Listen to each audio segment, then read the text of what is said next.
প্রথমে ক্যাপ সেলাই করতে হবে। তো ক্যাপের এখানে আমি এটা টিকেন দিয়ে নিয়েছি, যতটুকু সেলাই দেবো।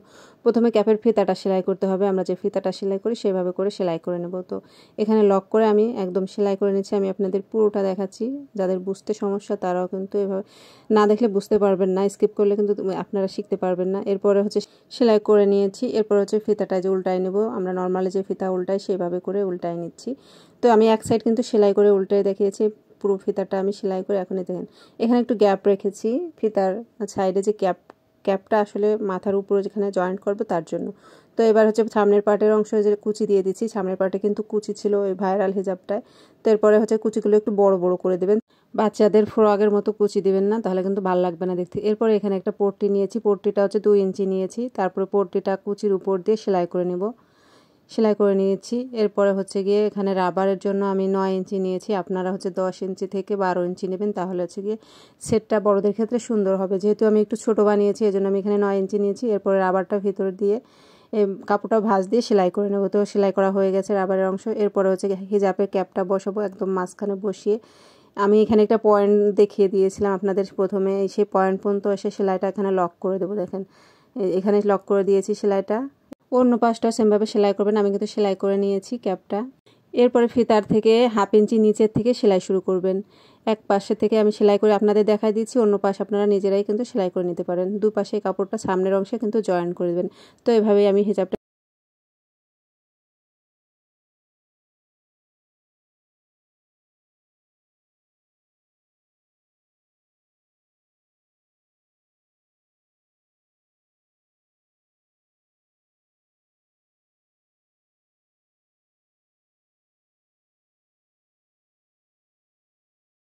প্যান্টের মোহরিতে কীভাবে সেলাই দেবেন, এইভাবে সেলাই দিলে কিন্তু এই জায়গাটা ভালো দেখা যায় না। তো একটু ফিনিশিং সহকারে সেলাই দেবেন।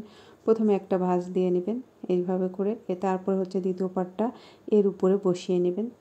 এরপরে আপনার যতটুকু পরিমাণ হোক আপনি সেলাই করে নেবেন। আমি এখানে সেলাই করে নিচ্ছি। তারপরে হচ্ছে গিয়ে এটাকে উল্টিয়ে নেবেন। ফিনিশিংটা কত সুন্দর আসছে দেখেন। এরপর এখানে হাত দিয়েও সেলাই দিতে পারেন, মেশিন দিয়েও সেলাই দিতে পারেন। সালোয়ারের হাই যদি কখনো ছোট হয়ে যায় তো সেক্ষেত্রে কি করবেন, হাই ছোট হয়ে গেলে কিন্তু পরতে অনেক সমস্যা হয়। তো এরকম একটা কাপড় নেবেন 4 ভাঁজ করে, তারপর হচ্ছে কি তেরসা করে, এটা চওড়া 4 ইঞ্চি থেকে 5 ইঞ্চি নেবেন। তো আমি এখানে 5 ইঞ্চি নিয়েছি। এরপর এরকম তেরসা করে মার্জিন করে নেবেন। এরপরে এদিক থেকেও তেরসা নেবেন। সেলাইয়ের জন্য কিন্তু একটু কাপড় রেখে কাটিং করবেন। আপনার যতটা হাই প্রয়োজন আপনি ততটাই ঝুল নামিয়ে নেবেন। তো আমি এখানে 15 জন্য নিচ্ছি, এই জন্য এই 15 মাপেই নিয়েছি। এরপর হচ্ছে গিয়ে এই মাঝখানে জয়েন্ট আছে এটা খুলে নেব এবং সালোয়ারের হাইটাও খুলে নেব। খুলে এই 4 সাইডে জয়েন করতে হবে। আমি আপনাদেরকে এইভাবে জয়েন করে দেখাচ্ছি কিভাবে জয়েন করবেন আপনারা। তো এই যে এখানে একদম কর্নার বসিয়ে নিয়েছি। তারপর হচ্ছে এখানে সেলাই দেবেন, ডবল সেলাই দেবেন। আমি আপনাদের সেলাই করে দেখাচ্ছি।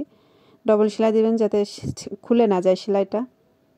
তো সেলাই করে নিয়েছি। এরপর হচ্ছে এভাবে আসবে। তারপর হচ্ছে আপনারা এখান থেকে তেরসা করে সেলাই করে নেবেন। যেভাবে যাদের এই ধরনের সমস্যা আছে তারা এই ভিডিও থেকে শিখে নিতে পারেন হাইয়ের লম্বাটা কিভাবে বাড়িয়ে নেবেন। আমার এখানে সেলাই করা হয়ে গেছে।